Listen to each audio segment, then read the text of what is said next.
कैसे हो आप सब? It's me Atiq Rahman, this is your beautiful channel unmatchable learning classes. और आज आप लोग फिजिक्स पढ़ो और फिजिक्स का लेक्चर नंबर 4 है। और अभी तक हम लोग ऑलरेडी कवर्ड कर चुके हैं triangle law of addition, vector law of additions और दो वेक्टर को कैसे ऐड करते हैं, मतलब उसका कैसे रिजल्टेंट निकालते हैं, उसका सारा भारी भरकम जो भी प्रूव है वह चीज हम लोग कर चुके हैं। आज हम लोग जितने भी क्वेश्चंस आने वाले हैं, जो मोस्ट इंपॉर्टेंट क्वेश्चंस है, वो आज यहाँ पे कराने वाले हैं अपन लोग। तो स्टार्ट करते हैं बिना टाइम वेस्ट किए हुए। कॉपी और पेन निकाल लो और उसके बाद हम लोग सवाल को सॉल्व करते हैं। पहले हम लोग इसको करने से पहले हम लोग थोड़ा सा अपन लोग कुछ जान लेते हैं। यहाँ पे देखो, अभी तक हम लोग क्या पढ़े। अगर हमारे पास एक वेक्टर है ए वेक्टर, बहुत ध्यान से सुनना, एक वेक्टर हमारे पास ए वेक्टर और एक वेक्टर अपन लोग के पास यहाँ पे बी वेक्टर, और इस ये बीच का जो एंगल है वह अपन लोग के पास थीटा है। तो हम लोग क्या करते हैं, ये होगा resultant vector R vector is equal to होगा A vector plus B vector. A vector plus B vector होगा यहाँ पे। इस तरीके से रिजल्टेंट को हम लोग लिखते हैं। सर ये बताइए इसका मैग्नीट्यूड कैसे लिखेंगे। इसका मैग्नीट्यूड लिखने का तरीका है magnitude of R vector is equal to, आपको अगर ऐसा दिखेगा magnitude of A vector plus B vector, अगर ऐसा दिखेगा मतलब समझ जाना, इससे घबराना नहीं है। ऐसे मैग्नीट्यूड आया ए वेक्टर प्लस बी वेक्टर, अरे ए वेक्टर प्लस बी वेक्टर क्या है, आर वेक्टर है, मतलब उसका मैग्नीट्यूड पूछ रहा है। इसके मैग्नीट्यूड की वैल्यू कितनी होगी अपन लोगों के पास, इसकी वैल्यू हो जाएगी under root times of A square plus B square plus 2ab cos theta plus 2ab cos theta होता है। यहां तक क्लियर हुआ। ये बताओ सर, इसके बाद हम लोग एंगल देखे थे, एंगल कितना होने वाला है अपन लोग के पास। ये बताओ रिजल्टेंट ए वेक्टर से कितना एंगल बनाएगा, tan अल्फा। tan अल्फा की वैल्यू कितनी होगी अपन लोग के पास, b sin theta divide by a plus b cos theta divide by a plus b cos theta होता है, a plus b cos theta. ठीक, यहां तक। इसका मतलब सर एक और चीज बताइए, अगर हमारे पास सर एंगल, दो वेक्टर के बीच का एंगल क्या होगा, दो वेक्टर के बीच का एंगल या तो टेल और टेल के बीच का छोटू सा प्यारा सा एंगल, ये मान लो हमारे पास अल्फा 1 है, ये होगा।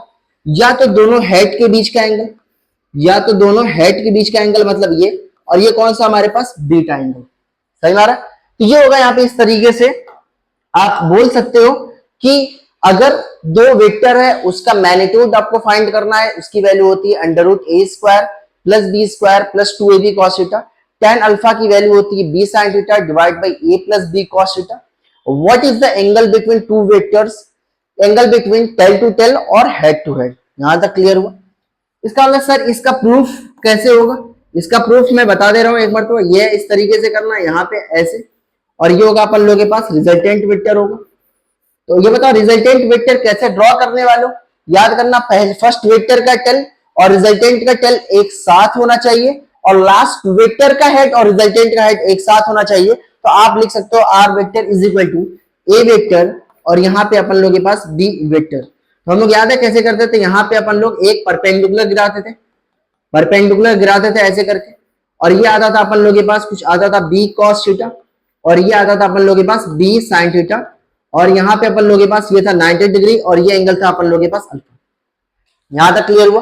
तो इतना अपन लोग चीज पढ़ लिए, और यहां से अपन लोग कुछ काम झाम किए थे, कुछ मैथमेटिकल टूल्स यूज किए थे, और वहां से हम लोग इसका रिजल्टेंट का मैग्नीट्यूड फाइंड आउट किए थे। अब उसके बाद हम लोग क्या करने वाले, क्वेश्चंस करने वाले। अच्छे अच्छे क्वेश्चंस लेकर आया हूं और आप लोग स्टार्ट रहो। हमारे पास बोल रहा है कि दो वेक्टर ऐसे दिखाए गए हैं, उसका रिजल्टेंट बताओ क्या होने वाला है। अब देखो यहाँ पे एक चीज यहाँ पे देखो, ये बताओ रिजल्टेंट का फॉर्मूला क्या होता है। रिजल्टेंट का फॉर्मूला होता है R is equal to under root A square plus B square plus 2ab cos theta plus 2ab cos theta होता है। If theta is equal to 0, theta की वैल्यू अगर हमारे पास 0 डिग्री है, मतलब क्या हुआ, दोनों वेक्टर आपस में पैरेलल है, दोनों वेक्टर आपस में पैरेलल है। तो रिजल्टेंट की वैल्यू कितनी हो जाएगी हमारे पास, रिजल्टेंट होगा हमारे पास उस वक्त जो रिजल्टेंट की वैल्यू होगी वो मैक्सिमम होगी। क्यों, देखो ना, ए स्क्वायर प्लस बी स्क्वायर हमेशा पॉजिटिव रहेगा। cos थीटा की मैक्सिमम वैल्यू कितनी होती है 1, cos थीटा की मैक्सिमम वैल्यू कितनी होती है 1। ये बताओ ये कैसे मिलेगा, जब दोनों वेक्टर सेम डायरेक्शन में होगा तो रिजल्टेंट जो मिलने वाला है वो क्या मिलेगा, मैक्सिमम मिलने वाला है, जो उसका मैग्नीट्यूड आएगा वो मैक्सिमम होने वाला है। तो ये cos जीरो की वैल्यू कितनी होगी 1, तो ये a square plus B square plus 2ab बन गया, तो ये क्या बच जाएगा a प्लस बी का होल स्क्वायर। तो ये बताओ आर मैक्सिमम की वैल्यू कितनी हो जाएगी, ये हो जाएगा a प्लस बी, ये कितना हो जाएगा a प्लस बी, ठीक है। अगर थीटा की वैल्यू 180 डिग्री हुआ तो कॉस थीटा की वैल्यू मिनिमम कब होगा, जब एंगल दोनों वेक्टर के बीच का 180 डिग्री रहेगा तभी तो होने वाला। तो इसका मतलब एक वेक्टर हमारे पास पॉजिटिव एक्स डायरेक्शन में होगा और एक वेक्टर अगर निगेटिव एक्स डायरेक्शन में होगा तो उस वक्त जो रिजल्टेंट की वैल्यू होगी वह मिनिमम होगी, और मिनिमम कितना होने वाली है अपन लोगों के पास a, और यहां पे मैं लिख रहा हूं a माइनस बी। क्यों, यहां पे याद करना, या तो a बड़ा होगा तो a माइनस बी करना, या तो अगर अपन लोगों के पास b छोटा होगा तो ये होगा हमारे पास b माइनस है। याद, अब सर जो r की वैल्यू है वो कहां से कहां तक लाई करने वाली है, जो रिजल्टेंट की वैल्यू है वो कहां से कहां तक लाई करेगी। रिजल्टेंट की वैल्यू हमेशा, मतलब जो r की वैल्यू है, जो ये r है वो कहां से कहां तक लाई करने वाला है, r की वैल्यू हमेशा r मिनिमम मतलब a minus B is less than और equal to r is less than और इक्वल टू हमारे पास r मैक्स। इसका मतलब ये होगा अपन लोगों के पास a minus B is less than और equal to r is less than और equal to a plus B. अगर हमारे पास दो वेक्टर है, बहुत ध्यान से समझियो, अगर अपन लोगों के पास दो वेक्टर है और दोनों वेक्टर का कुछ वैल्यू ले लेते हैं, लेट अस सपोज एक वेक्टर है हमारे पास a, उसका जो मैग्नीट्यूड है हमारे पास मान लो 5 न्यूटन है, और दूसरा वेक्टर है हमारे पास उसका मैग्नीट्यूड अपन लोगों के पास 3 न्यूटन है। ये बताओ मिनिमम कितना हो सकता है, आर की मैक्सिमम वैल्यू कितनी हो सकती है 5 प्लस 3 8, और आर की मिनिमम वैल्यू कितनी हो सकती है हमारे पास, तो ये होगा 5 माइनस 3 की वैल्यू कितनी होगी 2 न्यूटन। सर आर की वैल्यू -2 न्यूटन भी तो हो सकती है, 3 माइनस 5 करेंगे -2 न्यूटन। अरे भाई साहब आर की वैल्यू कभी निगेटिव होगी ही नहीं क्योंकि अंडर रूट में है, तो आर की मिनिमम से मिनिमम वैल्यू कितनी होगी, यहाँ पे इस वाले केस में अगर आप आर मैक्सिमम निकालोगे तो ये वैल्यू आएगी 8 न्यूटन, और आर मिनिमम जो वैल्यू आएगी वह आएगी अपन लोगों के पास 2 न्यूटन। अब जो भी आर की वैल्यू आएगी, मान लो ये हमारे पास ए है 5 न्यूटन 3 न्यूटन किसी एंगल पे रखा हुआ है, उसकी वैल्यू हमेशा 2 न्यूटन से बड़ी और 8 न्यूटन या 8 न्यूटन से छोटी आने वाली। यहां तक क्लियर हुआ, आई थिंक यहां तक क्लियर हो चुका होगा आपको। और उसके बाद हम लोग आगे चलते हैं, यहाँ पे प्यार से मोहब्बत से आगे चलते हैं। अब देखो हमारे पास, ये देखो हमारे पास क्या है, यहाँ पे इस तरीके से क्वेश्चन दिया हुआ है, बोल रहा है दोनों, एक हमारे पास ब्लॉक है और इस ब्लॉक पे 5 न्यूटन का फोर्स एक बंदा लगा रहा है, एक बंदा 3 न्यूटन का फोर्स लगा रहा है। ये बताओ रिजल्टेंट कितना होगा। मैं बताऊं कि अगर दोनों पैरेलल है तो रिजल्टेंट की वैल्यू कितनी होगी, अपन लोग के पास a प्लस बी करना होगा, a प्लस बी करोगे तो कितना होगा 5 प्लस 3, और ये हो जाएगा अपन लोग के पास 8 न्यूटन। कौन से डायरेक्शन में जाएगा, ये पूरा का पूरा ब्लॉक पॉजिटिव एक्स डायरेक्शन में जाएगा, पूरा का पूरा ब्लॉक पॉजिटिव एक्स डायरेक्शन में जाएगा। अगर यहाँ पे रिजल्टेंट की वैल्यू निकालोगे, देखो याद करना 5 में से 3 गया कितना आ जाएगा, क्योंकि दोनों अपोजिट डायरेक्शन में है तो 5 माइनस 3 की वैल्यू कितनी हो जाएगी अपन लोगों के पास 2 न्यूटन। मतलब 2 न्यूटन कौन से डायरेक्शन में, देखो 5 न्यूटन इधर लग रहा है 3 न्यूटन इधर लग रहा है, तो ये बताओ ओवरऑल पूरा ब्लॉक किधर शिफ्ट करेगा, पॉजिटिव एक्स डायरेक्शन में शिफ्ट करेगा, तो ये कितना होगा आर की वैल्यू होगी 2 न्यूटन। अब देखो यहाँ पे बहुत ध्यान से समझिए, अगर मान लो हमारे पास दो वेक्टर है, दोनों वेक्टर आपस में परपेंडिकुलर है, देखो हमारे पास, और आर का फॉर्मूला क्या होता है, आर का फॉर्मूला होता है under root times of A square plus B square plus 2ab cos theta. अगर मान लो थीटा की वैल्यू अगर 90 डिग्री हुआ तो ये बताओ रिजल्टेंट कितना हो जाएगा, रिजल्टेंट हो जाएगा अपन लोग के पास under root times of A square plus B square. तो याद करना अगर दो वेक्टर है, दोनों वेक्टर 90 डिग्री पे है तो सिंपल क्या करना under root times of A square plus B square करके आप रिजल्टेंट निकाल लेना। ठीक, क्यों cos 90 की वैल्यू कितनी होती है 0, जिसको नहीं पता आज से पता कर लो, cos 90 डिग्री की वैल्यू होती है 0, cos 0 डिग्री की वैल्यू होती है 1, और cos 180 डिग्री की वैल्यू होती है -1, cos 180 डिग्री की वैल्यू होती है -1। देखो अगर आपको नहीं पता, ये मत सोचो कि यार मेरे को नहीं पता और लोगों को तो पता है वह बहुत आगे चले गए, ऐसा नहीं है। आपको आज से पता चल गया तो आज से याद कर लो कि cos 0 डिग्री की वैल्यू 1 होती है, cos 180 डिग्री की वैल्यू -1 होती है और cos 90 डिग्री की वैल्यू 0 हो जाती है। यहां तक क्लियर हुआ? अब देखो यहां पे आप रिजल्टेंट निकालोगे, यहां पे आप रिजल्टेंट में बोला तो सिंपल आप क्या करोगे, √a² प्लस b²। ये बताओ ये वाला जो वेक्टर है, ये वाला हमारे पास जो फोर्स है, force is also a vector quantity, तो फोर्स की वैल्यू 12 न्यूटन, इसका मैग्नीट्यूड दिया हुआ, ये होगा 12² प्लस, और यहाँ पे एक वेक्टर है 5 न्यूटन का, मतलब 5² होगा, तो रिजल्टेंट की वैल्यू कितनी हो जाएगी, 12² की वैल्यू हो जाएगी 144, 12² की वैल्यू 144, 5² की वैल्यू हो जाएगी 25, और इसकी वैल्यू आएगी √10⁻169, और इसका रूट होता है हमारे पास 13 न्यूटन। सर ये जो रिजल्टेंट है वो कौन से डायरेक्शन में आएगा? आप मान लो resultant, let us suppose resultant हमारे पास इस डायरेक्शन में आ गया, ये हमारे पास रिजल्टेंट का डायरेक्शन आ गया। मुझे नहीं पता कि 12 न्यूटन से कितने एंगल पे है, मुझे नहीं पता कि 12 न्यूटन से कितने एंगल पे है, 5 न्यूटन से कौन से एंगल पे है, तो हम लोग अब एंगल निकालेंगे।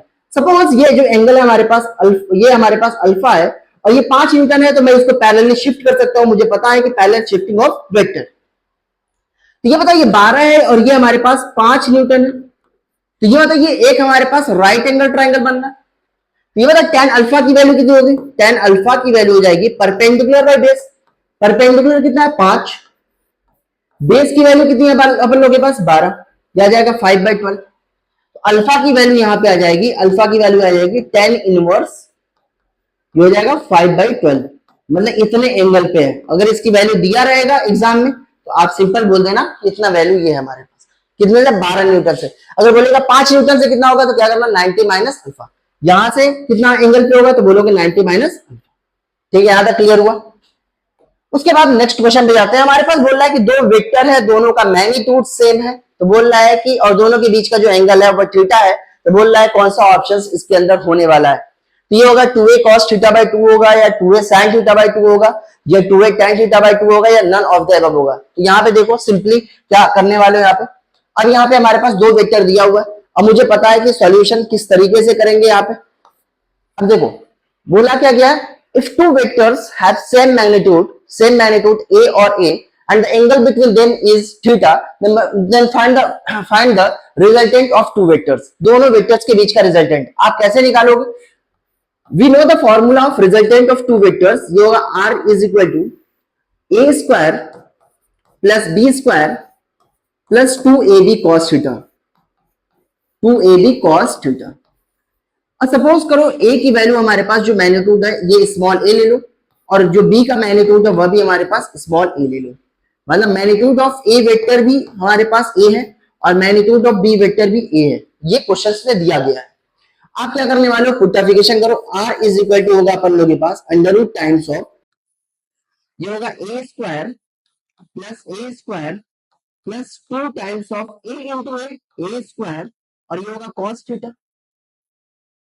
तो r इज इक्वल टू होगा अपन लोगों के पास under root times of a² हो जाएगा 2a² प्लस ये हो जाएगा 2a² cos थीटा, कितना हो जाएगा 2a² cos थीटा। अब यहाँ पे 2a² कॉमन ले लें हम लोग, 2a² कॉमन ले लें, कोई दिक्कत है किसी को? नहीं होना चाहिए। तो r की वैल्यू हो जाएगी अपन लोगों के पास under root times of 2a² common, और ये होगा अपन लोगों के पास 1 प्लस cos थीटा। भाई साहब ऑप्शंस में तो 1 प्लस समथिंग नहीं दिखा रहा है, इसका मतलब कुछ यहाँ पे ट्रिग्नोमेट्रिक स्टैंडर्ड ट्रिग्नोमेट्रिक फंक्शन यहाँ पे यूज होने वाला है। तो यहाँ पे मुझे पता होना चाहिए, ये चीज आपको पता होना चाहिए कि cos 2 थीटा का फॉर्मूला होता है अपन लोगों के पास 1 माइनस 2 साइन स्क्वायर थीटा, या अपन लोग बोल सकते हैं क्या, ये होगा यहाँ पे cos 2 theta is equal to, ये होगा 2 cos square theta minus 1, 2 cos square theta minus 1। अभी की अभी याद करो, अभी के अभी ये चीज याद करो कि cos 2 थीटा का फॉर्मूला होता है 1 माइनस 2 साइन स्क्वायर थीटा, और cos 2 थीटा का फॉर्मूला होता है 2 cos square theta minus 1। Sir एक बार तो और, एक मिनट और देखो ना यार, यहाँ पे क्या करने वाले हो, देखो यहाँ पे अगर 2 थीटा है तो यहाँ पे कितना है थीटा है, अगर यहाँ पे 60 होगा तो यहाँ पे कितना होगा 30, अगर यहाँ पे 30 है तो ये कितना होगा 15, अगर यहाँ 15 है तो ये कितना होगा 7.5, अगर ये 120 है तो यहाँ पे कितना होगा 60। मतलब इसको हम बोलते हैं हाफ एंगल फॉर्मूला। इसका मतलब आप ऐसे याद कर सकते हो cos 2 डब्बा इज इक्वल टू होगा 1 माइनस 2 साइन स्क्वायर डब्बा। याद है, इसको बोलते हैं डब्बा। तो cos 2 डब्बा is equal to 1 minus 2 sine square डब्बा, या हम लोग बोल सकते हैं यहाँ पे cos 2 डब्बा इज इक्वल टू होगा यहाँ पे 2 cos स्क्वायर डब्बा माइनस 1, 2 cos स्क्वायर डब्बा माइनस 1। यहाँ तक क्लियर हुआ। अब देखो यहाँ पे देखो थीटा है, अगर मान लो यहाँ पे 2 थीटा है तो यहाँ पे थीटा आ रहा है, अगर यहाँ पे थीटा है तो यहाँ पे कितना आएगा, थीटा बाई 2 आने वाला, अरे है कि नहीं, ऑप्शन में देखो थीटा बाई 2 आ रहा है कि नहीं? ओके ओके ओके, यहाँ पे अब 1 प्लस कॉस थीटा बोलना है, तो ये बताओ कॉस थीटा मेरे को पता करना है, तो कैसे करने वाले यहाँ पे, ये बताओ कॉस थीटा को कैसे लिखोगे, कॉस थीटा को मैं लिख सकता हूँ क्या यहाँ पे, 2 cos square theta, 2 cos square, और यहाँ पे अगर थीटा है तो ये कितना होगा, इसका हाफ। अगर ये एंगल, बहुत ध्यान सुनना, अगर ये एंगल हमारे पास, ये एंगल अगर हमारे पास अल्फा है तो ये अल्फा बाई 2, अगर बीटा है तो बीटा बाई 2, अगर थीटा है तो यहाँ पे कितना आएगा, थीटा बाई 2 आने वाला। तो 2 कॉस स्क्वायर थीटा माइनस कितना हो जाएगा 1, और ये वैल्यू बन जाएगी अपन लोगों के पास 1 plus cos theta is equal to, ये होगा 2 कॉस स्क्वायर थीटा बाई 2। यहाँ तक क्लियर हुआ, आई थिंक यहाँ तक क्लियर हो चुका होगा। उसके बाद आप क्या करने वाले हो, resultant R is equal to होगा अंडर रूट टाइम्स ऑफ, बहुत ध्यान से समझियो, ये होगा अपन लोगों के पास 2a स्क्वायर, ये होगा 1 प्लस कॉस थीटा की वैल्यू जाएगी 2 कॉस स्क्वायर थीटा बाई 2। यहाँ तक क्लियर हुआ, आई थिंक यहाँ तक आपको क्लियर हो चुका होगा।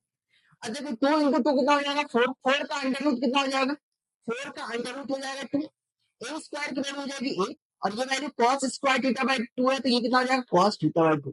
ये बताओ रिजल्टेंट का फॉर्मूला कितना आ गया, रिजल्टेंट का फॉर्मूला आ गया 2a cos theta by 2, 2a cos theta by, कौन सा ऑप्शन सही है हमारे पास, ए ऑप्शन करेक्ट है, ये ऑप्शन यहाँ पे करेक्ट है। सर इसका एग्जांपल बताइए, मान लो एक हमारे पास 5 न्यूटन का फोर्स है, दूसरा भी, दोनों का मैग्नीट्यूड सेम है, मैं बोला ये एंगल हमारे पास मान लो 60 डिग्री है, ये एंगल हमारे पास 60 डिग्री है, रिजल्टेंट आप डायरेक्ट दिखा सकते हो, ये होगा 2a cos थीटा बाई 2, तो 2a की वैल्यू कितनी है 5, cos थीटा बाई 2, थीटा की वैल्यू कितनी है 60 बाई 2, तो r की वैल्यू कितनी हो जाएगी अपन लोगों के पास 30 और 10, और ये होगा cos 30 डिग्री, cos 30 डिग्री की वैल्यू कितनी होती है रूट 3 बाई 2, तो r की वैल्यू होगी अपन लोगों के पास 5 रूट 3 न्यूटन, आप डायरेक्ट ऐसे निकाल सकते हैं। सर ये बताइए जो रिजल्टेंट आ रहा है वो कितना एंगल बनाता होगा, ये मेरे को पता करना है, ये जो रिजल्टेंट है वो कितना एंगल बनाता होगा, ये पता चल जाए तो मजा आ जाने वाला है। देखो बहुत ध्यान सुनना, बहुत ध्यान सुनना, ये तो मैं तुम्हें एक और फॉर्मूला बताया था, तुम्हें एक और फॉर्मूला बताया था कि रिजल्टेंट, मान लो यहाँ पे ये रिजल्टेंट चिड़ते हुए कहीं यहाँ पे निकल रहा है, मैं बोला ये एंगल हमारे पास अल्फा है, ये एंगल हमारे पास अल्फा है, तो अगर टेन अल्फा होगा क्या हमारे पास, tan alpha is equal to ये होगा B sine theta divide by ये होगा अपन लोगों के पास A plus B cos theta. अरे बोर्ड के अंदर प्रूफ भी करने के लिए आता है कि ये प्रूफ करो कि आर की वैल्यू जो रिजल्टेंट है वो 2a cos थीटा बाई 2 होता है। यहां तक क्लियर हो। अब ये बताओ, देख लेता हूँ थोड़ा माइक सही चल रहा है कि नहीं, माइक एकदम परफेक्ट काम कर रहा है। ये बताओ यहाँ पे टेन अल्फा, अब मुझे पता है कि ये बताओ बी की वैल्यू ए, ये होगा साइन थीटा डिवाइड बाई ये होगा ए प्लस, और ये कितना होगा ए cos थीटा, ए कॉमन लोगे तो ए से ए मर जाएगा, ए कॉमन लो 1 प्लस 1 cos थीटा बचेगा, तो टेन अल्फा की वैल्यू आ रही है अपन लोगों के पास यहाँ पे sign theta divide by 1 plus cos theta. अरे सर ये क्या आ गया, ये सर अब मुझे समझ नहीं आ रहा है कुछ आया यहाँ पे, देखो 1 प्लस cos थीटा को आप समझ सकते हो क्या लिख सकते हो 2 cos स्क्वायर थीटा बाई 2। वैसे ही एक और चीज यहाँ पे, अभी जितना बता रहा हूँ धीरे धीरे याद करते रहो, मतलब अपने आप को ऐसा एज्यूम करो कि हाँ ये चीज है, होगी ऐसा आएगा, ये चीज होता है, समझना। धीरे धीरे देखो हर एक चीज तुम इकट्ठा याद करने की कोशिश करो, कभी नहीं कर पाओगे। धीरे धीरे चीजों को एक्यूमुलेट करो, उसको आप बार बार रिवाइज करोगे, ऑटोमेटिकली दिमाग में भर जाएगा यार, लगेगा कि मतलब जबरदस्त तरीके से सीख रहा हो। तो ये साइन टू थीटा की वैल्यू कितनी हो जाएगी, ये हो जाएगा, इसका फॉर्मूला था 2 sign theta into cos theta.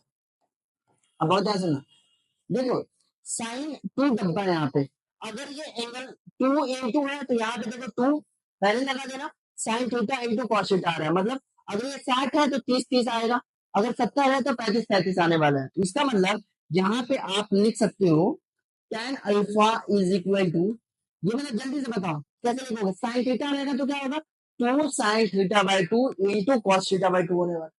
इसका मतलब यहाँ पे जाएगा 2 साइन थीटा बाई 2 इंटू कितना होने वाला है cos theta by 2 divide by 1 plus cos theta को क्या लिखने वाले हैं यहाँ पे 1 प्लस कॉस थीटा को लिखने वाले 2 कॉस स्क्वायर थीटा बाई 2, याद है क्लियर।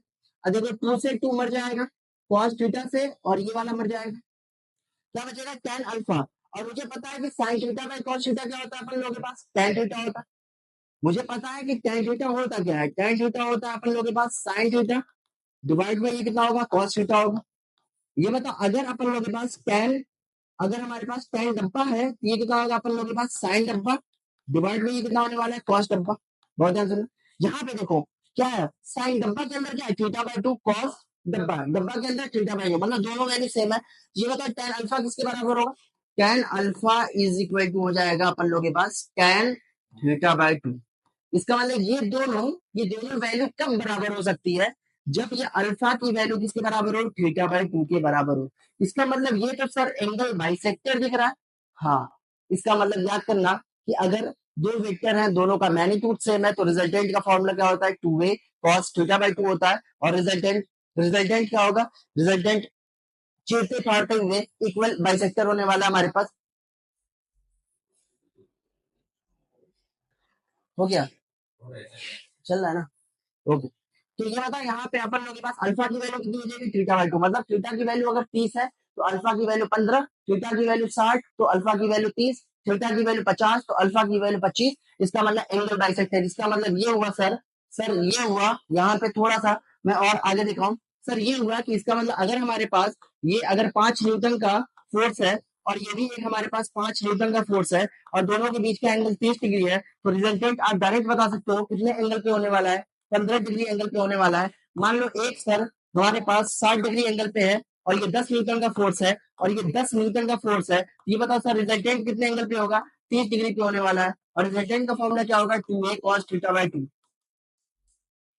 यहाँ तक clear, all clear. I think यहाँ तक आपको एकदम क्लियर जबरदस्त तरीके से आप सीख चुके हो। ठीक, यहाँ तक समझ में आ रहा, यहाँ तक। तो ये रहा अपन लोग के पास पूरा का पूरा फुल कॉन्सेप्ट, जबरदस्त तरीके से अपन लोग सीख रहा है, एकदम मतलब मजे से सीखना है। आप बोला यहाँ पे रिजल्टेंट बताओ क्या होगा। पहले तो सर 120 दिया हुआ 3 और 4, चलो रिजल्टेंट निकालते हैं। रिजल्टेंट इज इक्वल टू होगा अपन लोग के पास under root times of A square plus B square. मैं बार बार इसलिए लिख रहा हूँ ताकि आपको याद हो जाए, 2ab cos theta, 2ab cos theta. अब आर की वैल्यू हो जाएगी अपन लोग के पास अंडर रूट टाइम्स ऑफ ए की वैल्यू कितनी है 3 स्क्वायर, बी की वैल्यू कितनी है 4 स्क्वायर, 2 इंटू 3 इंटू 4, और cos कितना आ जाएगा 120 डिग्री। ये कितना आ जाएगा cos 120 डिग्री। cos 120 डिग्री की वैल्यू कितनी होगी अपन लोगों के पास, cos 120 डिग्री की वैल्यू होगी। बहुत ध्यान सुनना, ये होता है अपन लोगों के पास कितना, ये होगा -1/2। आज से याद कर लो, cos 120 डिग्री की वैल्यू कितनी होती है -1/2।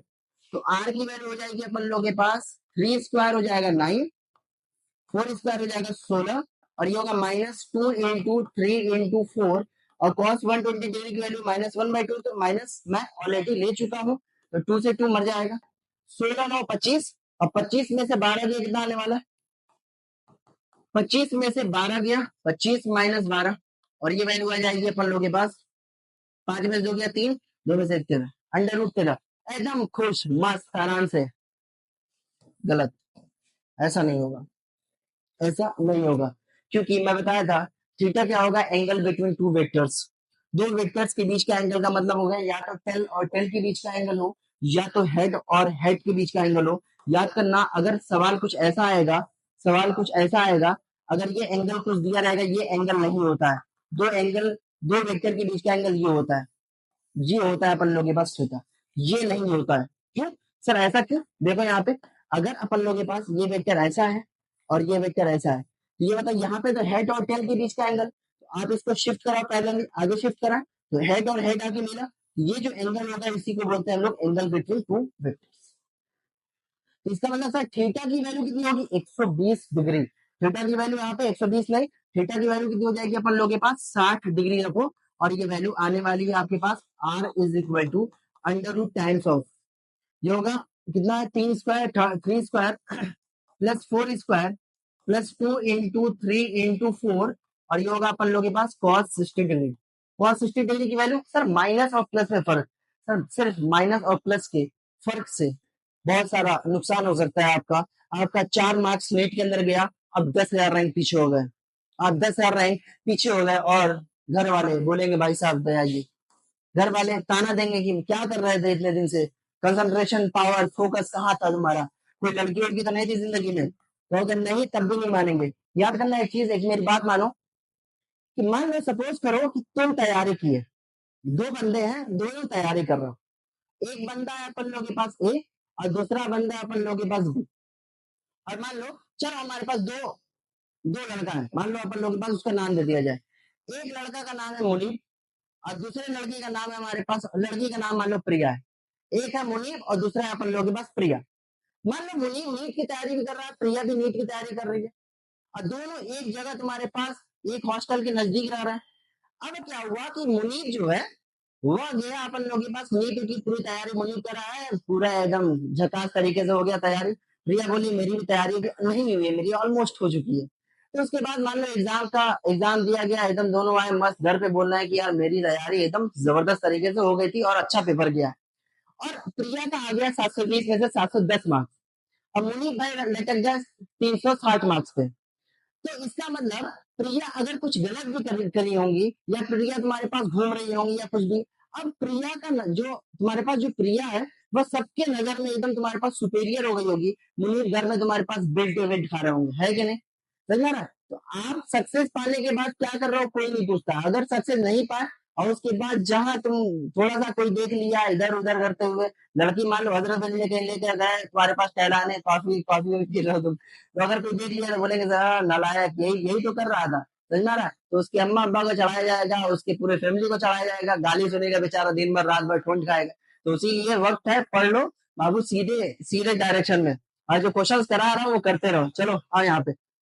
तो आर की वैल्यू होगी अपन लोगों के पास अंडर रूट 3 स्क्वायर की वैल्यू होगी 9, 4 स्क्वायर की वैल्यू होगी 16 प्लस 4 3 12 हो गया अपन लोगों के पास। आर की वैल्यू होगी 16 9 25 और 25 प्लस 12 और ये कितना आ जाएगा अपन लोगों के पास 5 2 7 और ये हो गया अपन लोगों के पास अंडर रूट 37 न्यूटन। देखो ऑप्शन में आपके पास अंडर रूट 30 न्यूटन भी होगा, ऑप्शन में अंडर रूट 37 न्यूटन भी होगा। तो याद करना पहला ऑप्शन जैसे ही देखोगे वैसे क्लिक मारोगे बोलोगे ये तो सही है ऑप्शन, कोई दिक्कत की बात नहीं। याद करना under root 37 newton is a correct answer. आगे करते हैं। जो जो बात बोल रहा हूँ मानो बात को, बहुत ये सब समझ आ रहा है कि एक्सपीरियंस बता रहा हूँ मैं आपको। Two vectors of equal magnitude are added to give resultant which is of same magnitude। दो वेक्टर है, दो वेक्टर हमारे पास, एक वेक्टर है आर, एक वेक्टर हमारे पास ए और दूसरा वेक्टर है अपन लोगों के पास बी, और जो रिजल्टेंट है अपन लोगों के पास ये कुछ ऐसा है, रिजल्टेंट कुछ ऐसा। अब बोल रहा है कि आर वेक्टर जो मैग्नीट्यूड है रिजल्टेंट वेक्टर का, जो मैग्नीट्यूड है रिजल्टेंट वेक्टर का, ये दोनों वेक्टर के मैग्नीट्यूड के बराबर है। मान लो मैं बोला कि ए वेक्टर का जो मैग्नीट्यूड है वो अपन लोगों के पास स्मॉल ए है और जो बी वेक्टर का जो मैग्नीट्यूड है वो है अपन लोगों के पास स्मॉल बी। तो इसका भी कितना हो जाएगा अपन लोगों के पास ए। बोल रहा है कि दोनों बीच का वेक्टर का मतलब ये एंगल बता दो, बहुत सिंपल है। बोलोगे sir R is equal to होता है under root A square plus B square plus 2ab cos theta.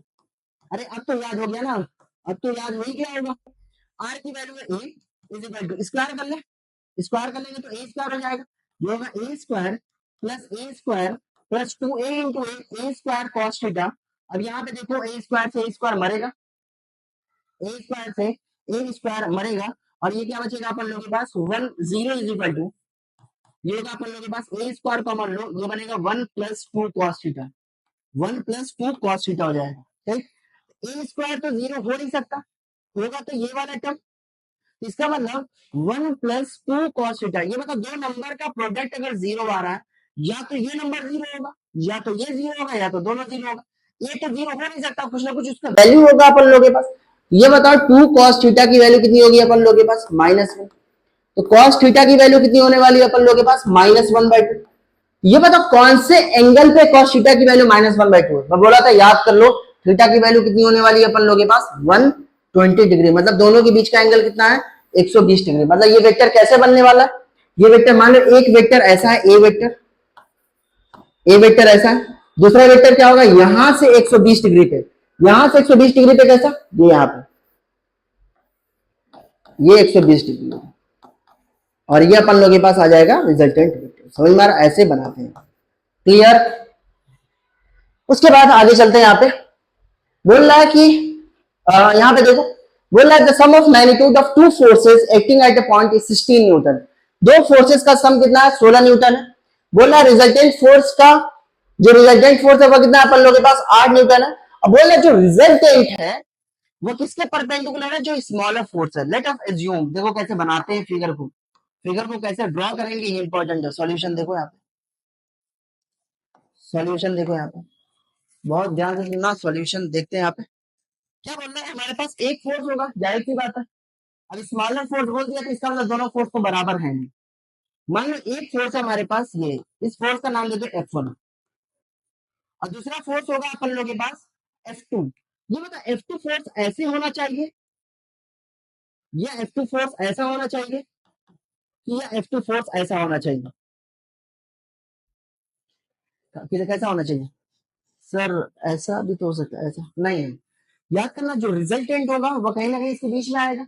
अब बोल रहा है जो रिजल्टेंट है स्मॉलर फोर्स के परपेंडिकुलर है, मतलब मैं F1 को स्मॉलर फोर्स बोलूं।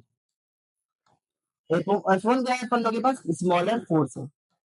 तो इसका मतलब ये हुआ सर कि जो F1 है, F2 तो इसका मतलब 90 डिग्री ज्यादा होना चाहिए। हाँ, ये हमारे पास F2 है और जो रिजल्टेंट आ रहा है वो क्या है अपन लोगों के पास? F1 के परपेंडिकुलर। अब यहाँ पे यूज करते हैं, दोनों फोर्स का सम कितना दिया? F1 प्लस F2 का सम दिया 16 न्यूटन और उसका मैग्नीट्यूड कितना दिया? जो रिजल्टेंट का मैग्नीट्यूड दिया है अपन लोगों के पास, ये दिया हुआ है अपन लोगों के पास 8 न्यूटन। समझ आ रहा फील आ रहा? ये होता रिजल्टेंट का फॉर्मूला क्या होगा? रिजल्टेंट का फॉर्मूला होगा अंडर रूट टाइम्स ऑफ, ये होगा F1 square plus F2 square plus 2 F1 F2 cos theta. Sir angle तो नहीं पता है, एंगल कैसे निकालेंगे? एंगल तो सर नहीं पता, एंगल कैसे निकालेंगे? यहाँ पे एक कॉन्सेप्ट है बहुत जबरदस्त। ये बताओ tan alpha is equal to, मैं क्या बताया था कि रिजल्टेंट से ये वाला वेक्टर हमारे पास 90 डिग्री पे है, इसका ये होता है अपन लोग के पास b sin theta divide by a plus b cos theta. कितना होगा? a plus b cos theta होगा। बहुत ध्यान से सुनना, tan अल्फा है हमारे पास, tan 90 degree is equal to b क्या है हमारे पास? F2। ये बनेगा F2 sin theta divide by ये होगा अपन लोग के पास F1 plus F2 cos theta. बहुत ध्यान समझिए, F1 प्लस F2।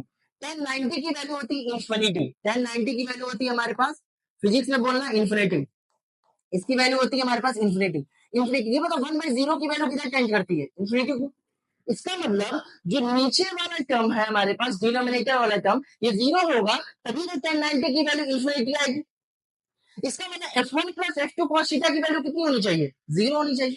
इसका मतलब यहाँ पे F1 plus F2 cos theta की वैल्यू, ये यहाँ पे ये इंपॉर्टेंट था, ये इसलिए इंपॉर्टेंट था क्योंकि यही मेन कॉन्सेप्ट था इस क्वेश्चन का लाने का। ये बताओ F2, ये बताओ cos थीटा की वैल्यू कितनी हो जाएगी? cos theta is equal to होगा माइनस F1 बाई, यहाँ तक क्लियर? अब रिजल्टेंट हमारे पास तो R square is equal to होगा अपन लोगों के पास F1 square plus F2 square plus 2 F1 F2 और cos थीटा की वैल्यू हो जाएगी माइनस F1 बाई F2। ठीक, यहाँ तक क्लियर? अब देखो आर स्क्वायर, ये बताओ हमारे पास F2 से F2 मर गया, क्या हो जाएगा? -2 F1 स्क्वायर। ये होगा -2 F1 square plus F1 square कितना हो जाएगा? माइनस, ये होगा R square is equal to बचेगा F2 square minus F1 square. यहाँ तक क्लियर हुआ? अब देखो यहाँ पे हम लोग क्या यूज कर सकते हैं, A square minus B square. तो आर स्क्वायर की वैल्यू कितनी है हमारे पास? H square is equal to F2 square minus F1 square. ये होगा F2 माइनस F1 इंटू हो जाएगा F2 प्लस F1। अब देखो ये होता है F1 प्लस F2 की वैल्यू कितना दिया है? 16 दिया हुआ। ये होगा 8 इंटू 8 इज इक्वल टू, ये होगा F2 माइनस F1 इंटू कितना होगा अपन लोगों के पास? 16 और 8 टू जा 16 और ये होगा 2 4 जा 8। इसका मतलब F2 माइनस F1 की वैल्यू कितनी आ रही है अपन लोगों के पास? 4 न्यूटन। इसका मतलब F2 प्लस F1 की वैल्यू, बहुत ध्यान सुनना है, F2 प्लस F1 की वैल्यू कितनी आ रही है? 16। F2 माइनस F1 की वैल्यू कितनी आ रही है अपन लोगों के पास? 4। ये तो है ना, F2 माइनस F1 की वैल्यू आ रही है 4। अब दोनों यहाँ पे ऐड कर दो, ऐड करोगे plus F1 minus F1 cancel out, ये होगा 2F2 इज इक्वल टू, ये होगा 16 प्लस 4 कितना हो जाएगा? 20। तो F2 की वैल्यू कितनी हो जाएगी अपन लोगों के पास? 10 न्यूटन। F2 की वैल्यू हो जाएगी 10 न्यूटन और F1 की वैल्यू कितनी हो जाएगी अपन लोगों के पास यहाँ? F2 की वैल्यू 10, 10 में से 4 गया कितना होगा 6। क्लियर? यहाँ तक मस्त। कॉन्सेप्ट क्या था, टेन अल्फा की वैल्यू 1090 की वैल्यू होती है इन्फिनिटी फिजिक्स में, नहीं तो अनडिफाइंड बोलते हैं उसको। तो ये होगा F1 plus F2 cos theta की वैल्यू हो जाएगी। यहाँ तक क्लियर? मस्त। चलते हैं नेक्स्ट क्वेश्चन, ये इंपॉर्टेंट है। क्लास 11th वाले जो अभी गए हो, ये चीज इंपॉर्टेंट है, कैसे दो वेक्टर को हम लोग को ऐड करना है। बहुत ध्यान समझना। क्या करते हैं हम लोग, पहले वेक्टर को ऐसे ले लो, देखो कैसे हम लोग बनाते हैं। ए वेक्टर है, सिंपल ऐसे, बहुत ध्यान से समझियो, बहुत ध्यान से। ये ए वेक्टर है हमारे पास। सर सर सर, ये ए वेक्टर है, ये ए है, ठीक। अब बी वेक्टर में हमारे पास क्या है, 30 डिग्री। ए वेक्टर और बी वेक्टर के बीच का एंगल क्या है अपन लोगों के पास, 30 डिग्री। अगर इसको पॉलीगन में बनाना है, मतलब क्लोज्ड स्ट्रक्चर में, क्लोज्ड पॉलीगन में, क्या करने वालों, याद करना, इसको हम लोग थोड़ा सा एक्सटेंड करते हैं इस तरीके से, ऐसे खींचना, और जो भी एंगल होगा वो पॉजिटिव एक्स एक्सिस से एंटी क्लॉकवाइज डायरेक्शन में जाओ, या क्लॉकवाइज में कोई दिक्कत नहीं है। ये कितना होगा, 30 डिग्री, मतलब यहां से ये कितना एंगल पे होगा, 30 डिग्री एंगल पे। ये एंगल होगा 30 डिग्री, याद करना, ये एंगल होगा 30, न कि ये एंगल होगा 30। अच्छा देखो, मैं बताया था ना, अगर ऐसा है कोई लाइन, तो एंगल क्या होगा अपन लोगों के पास, दो वेक्टर के बीच का एंगल क्या होगा, ये वाला एंगल होगा। तो यहाँ तक क्लियर हो गया? आई थिंक यहाँ तक क्लियर हो गया आप। उसके बाद अब क्या बोल रहा है कि ये बताओ, बी वेक्टर और सी वेक्टर के बीच का एंगल कितना है, 90 डिग्री। मतलब यहाँ पे आप इसको एक्सटेंड करो, यहाँ पे आप इसको एक्सटेंड करो, और यहाँ से ये 90 डिग्री पे, यहाँ से 90 डिग्री पे, मतलब ऐसा। अरे फील आ रहा है? यहाँ से 90 डिग्री पे कुछ ऐसा रहेगा, नहीं आ रहा, मरा जाओगे, समझ आ रहा है, मरा जाओगे। याद करना, ए वेक्टर से बी वेक्टर के बीच का एंगल क्या था, 30। ए वेक्टर से आएगा 30। अब यहाँ से ये हमारे पास है बी वेक्टर, बी वेक्टर और सी वेक्टर के बीच का एंगल कितना, 90, मतलब यहाँ से 90 ऐसे। इसका मतलब ये होगा कुछ ऐसा, नो नो नो श्या। ये होगा अपन लोगों के पास सी वेक्टर, दोनों के बीच का एंगल कितना है, 90। अब देखो, सी वेक्टर हो गया, मिल गया।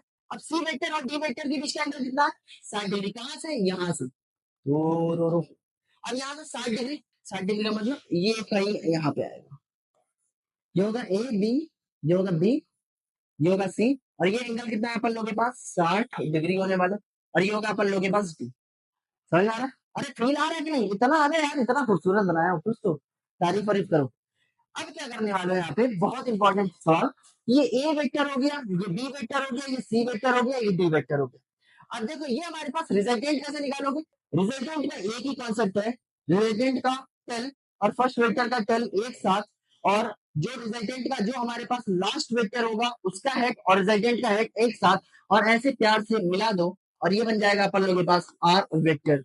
देखो किस तरीके से तुमने ट्रांजिशन किया, और अपने आप को अप्रिशिएट करो, अपने आप को अप्रिशिएट करो और मुस्कुराओ, मैंने ये कर दिखाया। अपने आप को अप्रिशिएट करो और देखो कि मैंने ये कर दिखाया भाई साहब। ये इस तरीके से हमारे पास ये एंगल कितना होगा अपन लोगों के पास, दिस एंगल इज 60 डिग्री। ये एंगल कितना होगा अपन लोगों के पास, 60 डिग्री। इसको बोलते हैं क्लोज्ड पॉलीगन, इसको बोलते हैं अपन लोगों के पास closed polygon. This is known by the name closed polygon. यहाँ तक क्लियर हुआ? तो ये अपन लोगों के पास कुछ यहाँ से आप ट्रांजिशन किए, और इस तरीके से क्लास 11th में करने के लिए आ सकता है, और आपके पास कुछ मार्क्स आप पाओगे, और घर पे परसेंटेज दिखाओगे, आपको कुछ मिल जाएगा मिठाई उठाई। ठीक है, यहाँ तक समझ में आ रहा है? तो यहाँ तक रहा अपन लोगों के पास कुछ अच्छे कॉन्सेप्ट्स, और भी सारी चीज। अब तो क्वेश्चन बचे नहीं है। तो ये रहा अपन लोगों के पास पूरा का पूरा कॉन्सेप्ट अभी तक। इस वाले क्वेश्चन में क्या था अपन लोगों के पास, मेन चीज था tan alpha is equal to b sin theta divide by a plus b cos theta, और we know that the value of tan 90 degree is infinity और अनडिफाइंड। और ये कैसे आएगी, हमारे पास 1 by something divided by 0, 1 by something divided by 0 की value कहाँ पे आने वाली है, उसको हम लोग मैथमेटिक्स के अंदर अनडिफाइंड बोलते हैं, फिजिक्स के अंदर इन्फिनिटी बोलेंगे। इस वाले कॉन्सेप्ट के अंदर यहाँ पे कॉन्सेप्ट क्या था, यहाँ पे कॉन्सेप्ट ये था कि दो नंबर का प्रोडक्ट अगर 0 आ रहा है, या तो पहला वाला नंबर 0 होगा, या तो दूसरा वाला नंबर 0 होगा, या तो दोनों 0 होंगे। और इस वाले क्वेश्चन में क्या था अपन लोगों के पास, ये वाले क्वेश्चन में जब भी अगर कुछ ऐसा देख रहे हो, एंगल कौन सा लेना है, एंगल ये वाला हमेशा लेना है, 60 डिग्री इस तरीके। और उसके बाद हम लोग उससे पहले, और यहाँ पे बहुत सारे फॉर्मूला हमने देखे थे, कॉस डब्बा is equal to 2 cos square डब्बा बाय 2 -1। और यहाँ पे याद है ना, डब्बा वाला मेथड यूज करने वाले हैं, cos 2 डब्बा is equal to 1 - 2 sin square डब्बा। cos 2 डब्बा is equal to 2 cos square डब्बा माइनस 1। इस तरीके से हम लोग भाई साहब अच्छे अच्छे क्वेश्चंस करने वाले हैं। और याद करना कि दो वेक्टर है, दोनों का मैग्नीट्यूड सेम है, तो रिजल्टेंट कितने एंगल पे होगा? रिजल्टेंट एक एंगल बाइसेक्टर होने वाला है। मतलब अगर 60 है तो 30, 15 है तो 7.5, अगर 7 है तो 3.5। इस तरीके से हमारे पास आप डायरेक्ट बता सकते हो चुटकियों में। और अभी तक इतना। और उसके बाद नेक्स्ट अभी मिलने वाले हैं बहुत सारी चीज, unit vector, orthogonal unit vector, cosines law, इस तरीके से सारी चीजें पढ़ेंगे। तब तक के लिए पढ़ते रहो। All the very best.